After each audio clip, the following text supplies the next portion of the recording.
It's been a week. I am doing this because I've committed myself to something, so that's what I'm going to do. I am a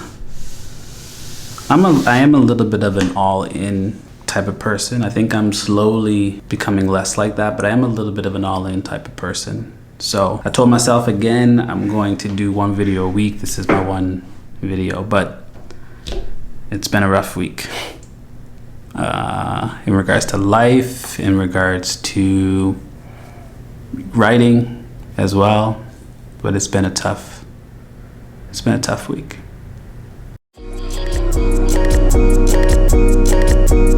Black boy joy, she wanna see the Forbes like I wanna see her form. Tell me what you for, yeah. Ayy, you pay me what I'm owed, yeah. I drink coffee not every morning, almost every morning. An espresso or brewed coffee, but I do like cold coffee. I'm not a huge coffee drinker, like I'm not drinking 3 or 4 cups a day, but I do believe that 1 cup of coffee is good for you in regards to research. I do drink 1 cup a day, and it does actually, oddly, I wouldn't say oddly because it's supposed to, it does give you some energy, which is nice because sometimes you do need that, but I'm not someone who drinks coffee. I don't like coffee flavored things like ice cream, cake, whatever's flavored in coffee, I don't like. And I also don't like a lot of hot drinks, so I don't like hot coffee. Long story short, I'm super picky, maybe too particular about my coffee, but regardless, I do have 1 coffee a day. Today I want to talk to you a little bit about my writing journey.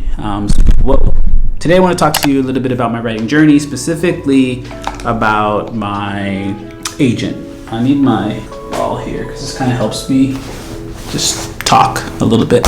Specifically me finding an agent, how I got into writing. So this may go a little bit long, so if you're like me, I don't mind listening to people talk for a long time if I'm interested. So if you're not interested in this, please feel free to get out of here. But this is probably going to be a little bit longer than my normal videos. So I've always enjoyed writing enough that I started in high school. I didn't go to school for writing. A lot of writers, I actually shouldn't say that because I don't know, but I do know that a lot of my friends who are writers have gone to school for it.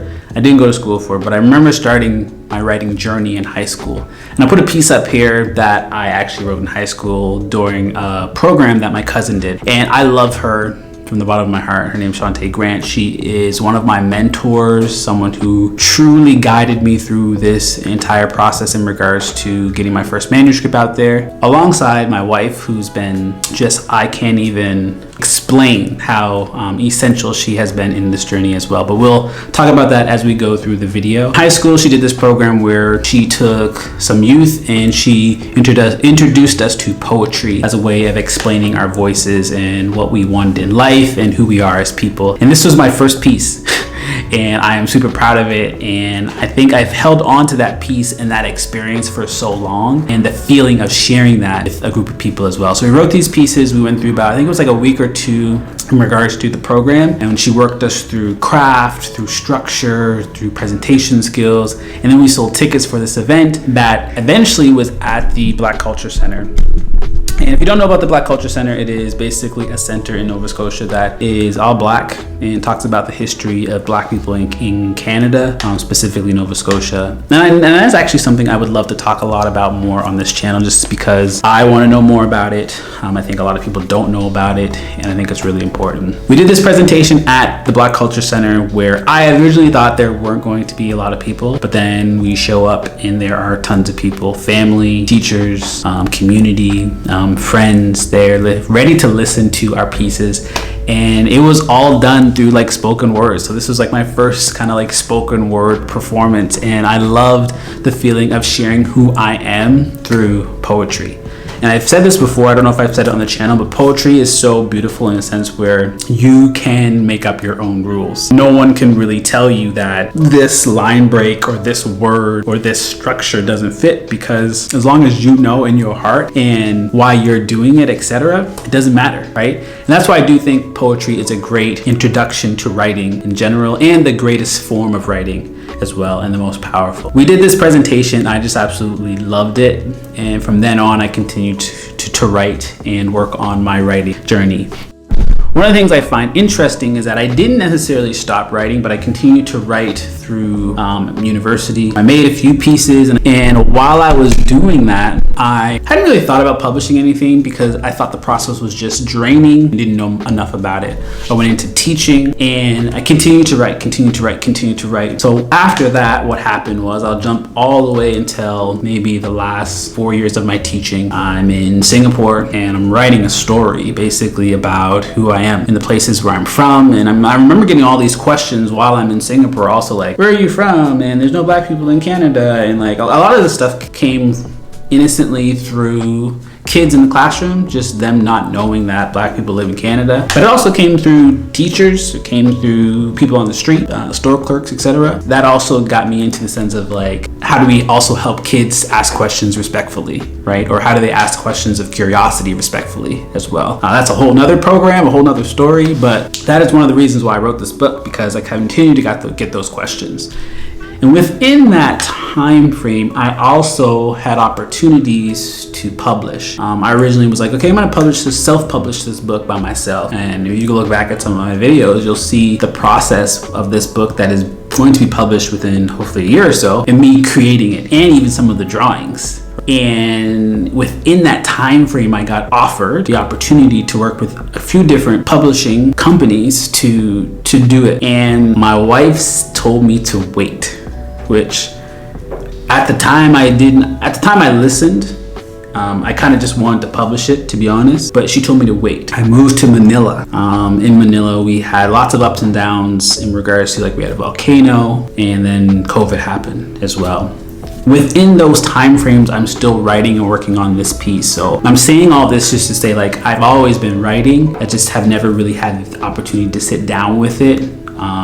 Like now, because I've been teaching. And again, if you don't know, I taught for 9 years. So as a teacher, you were consistently consumed with lesson planning, meetings, creativity, and you're just exhausted. Like, even if you're online, if you're a teacher out there, you know, like, for the majority of the day, you come home and you are tired. If you're online, you come home, you are tired, or you're already home and you're still tired. So that's another thing that was, I wouldn't say it was hindering my writing process, but it was, I wasn't able to produce enough, and I wasn't able to focus enough on some of the things I wanted to. COVID happened, and oddly enough, COVID gave me some time to sit with this specific piece about me and my community and some of the things I've been through as a kid. And my wife and I sat down one night, and we were just like, let's just send it out to some agents, right? And one of the things I want to say about that is, when you're looking for an agent, a lot of them have done interviews, and there's articles about them, and obviously there's authors that work with them. So before you go and send emails to them, I would suggest, this is what I did, research them. Go through their Twitter, go through their Instagram, listen to them through blog posts, and really just get an idea of who they are. Oddly enough, their Twitter and their Instagram tells you a lot through pictures and through the words, right? Twitter specifically, because just certain word count, and sometimes people say exactly how they feel. And I think that's what the beauty of social media is, that you get to say exactly how you feel, but it's also dangerous. Go through their Instagram, go through their website, just to get a feel for who they are, and then decide whether or not you think they would be a good fit. Because it's one thing, I think, having an agent. It's another thing having an agent who you can connect with. So what I did was I went through a number of Twitter accounts. I also reached out to authors. And here's another thing that I think is extremely important. DM authors and see if they respond. For whatever reason, I've been lucky enough that a lot of the authors that I've reached out to have responded to me, and they are brutally honest about agents, publishing houses, and editors. And they will tell you everything that you wanted to hear and didn't want to hear about specific agents, publishing houses, and editors. And I think that is exactly what you want, because then it gives you an idea of some of the things that you don't even think about and things you should be thinking about as you're going through this process. After I sent out these query letters are basically just kind of like a letter saying who you are, what your manuscript may be about, some of the things you've done to build yourself as a writer. And I also got help with that as well, right? And you can ask authors for those, you can research those on Google, and there's lots of templates. I find that most agents don't want to really look at a lot of those, and they want to be short and sweet. So also look through what those agents want in regards to how you send them information. Some of them are very specific, so they want their emails. It'll say very specifically, like, send an email with a Word document explaining your title, explaining what's in the story. Some of them will say they want the actual manuscript embedded within the email, so they don't have to open anything up. For whatever reason, I suggest doing it exactly how they want to, because they have their process just like you have yours, right? They have every right to ask for how they want something. So that is also very, very important. I sent it out on a Sunday. I remember saying, and I'll never forget this night, I told my wife, I said, wouldn't it be crazy if I got an email back in the morning? And it's giving me goosebumps just talking about it. I got an email back in the morning, and it was from one of the agents that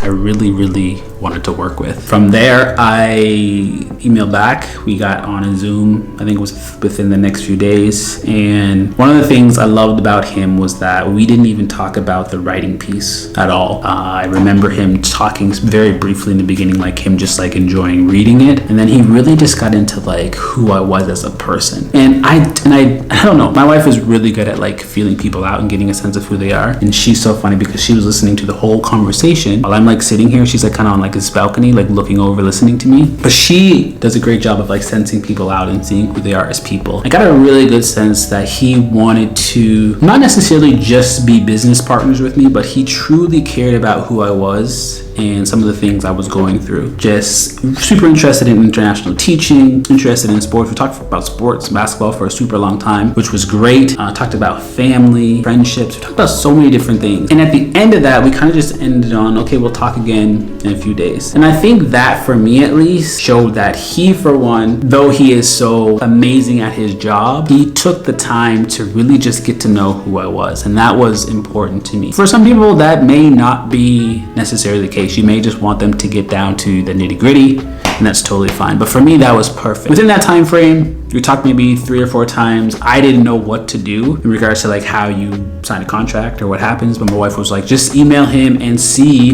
what you do next. Emailed him, he emailed back. Basically what happens next is you agree to work with me, and then we sign a contract, and then we move on. He sent out a contract. I signed with Writers House, which is an amazing house of authors, illustrators, artists, etc. And then within like the next few days, things started to ramp up. He sent out my manuscript to specific editors. So this is where I think agents really help. And I didn't really know this. Agents have insights on editors and publishing houses that a first-time author would not have, right? So if you are dreaming of working with like Penguin House or Simon & Schuster or HarperCollins or whoever it is, like emails to specific editors, which helps a ton. He sent out this manuscript to, I can't even remember, 12, 13 different editors, and it was crazy. Like you get sometimes, I don't know, I think I got a few preempting offers, which just like blew me away, to be honest. And for someone who comes from very, very humble beginnings, and I don't know how, I kind of feel weird about that term, but regardless, someone who comes from where I come from and to be given this type of opportunity, though I've worked extremely hard for it, it was just so overwhelming. And it was only the beginning. And I hadn't even talked to anybody. So I got maybe, I think it was 2 or 3 preempting offers that blew me away. And I just couldn't believe what was happening. From there, we set up interviews with the different editors and publishing houses that were interested. I was very lucky to have an opportunity to talk to, I don't know if they call it like the big 5 publishing houses or the big 4, whatever it is. I got an opportunity to talk to almost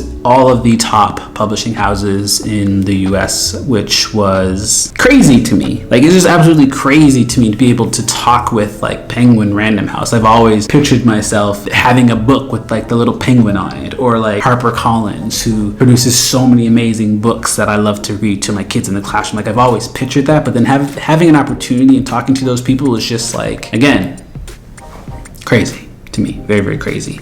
So from then I had all these interviews, Once I had all these interviews, I finished, and the book goes to auction, which is, I think, a little bit of another episode, but I'll talk to you about it briefly. The book goes to auction, and there's a number of different types of auctions you can have. This auction specifically that my agent suggested was just like a one-time offer. The houses basically bid their best bid for the book, and with some stimulations, like we said we only wanted a 2-book offer, because some people could say I wanted a 4-book offer, or I wanted a 1-book offer, or other things, but we only wanted a 2-book, which was fine. And they just bid their best offer. And one of the things I loved about this process is that it wasn't just like this email saying like, I want to offer you this. It was very detailed in regards to what you were getting, in regards to money, in regards to marketing, in regards to illustrators, in regards to how they wanted to present you to the world. And that was one of the kickers for me. It was just like, here I am as a first-time author. I want to be successful. How are you going to help me do that? Obviously, the money is great, but how are you going to continue that journey afterwards, right? Or during that process? And that was the thing that I think I looked at the most, and I thought was, wow,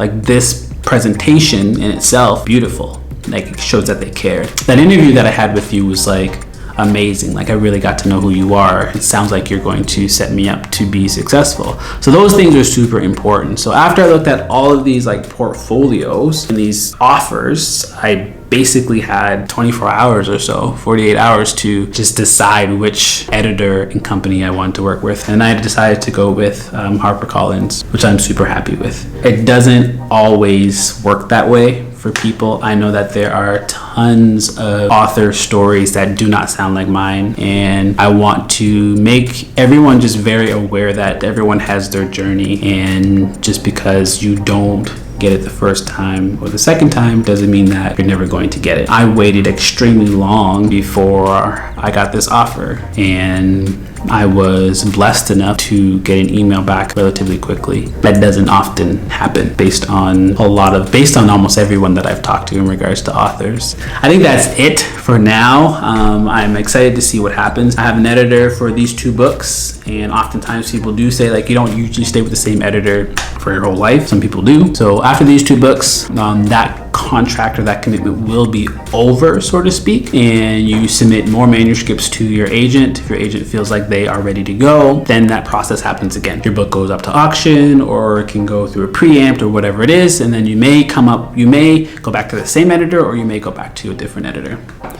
I don't know. Again, this is all crazy to me. I am truly a new and fresh author. So like some of that stuff I might have said may not even make sense to anybody, and it may not be actually how it works, but that's how it worked for me. So don't shoot the messenger, please. But again, if you have any questions about any of the stuff that I mentioned, if you are a first-time author and you are trying to figure out what this could look like for you, feel free to shoot me a message. I may not have the answers for you, but I can shoot you in the right direction. Last thing, just do a lot of research if you're interested, and remember that everyone's journey is a little bit different. That was a long one. It says 22 minutes, so we'll see how long I can cut it down to. But anyways, until next time, thank you for listening. It's another video down. Peace.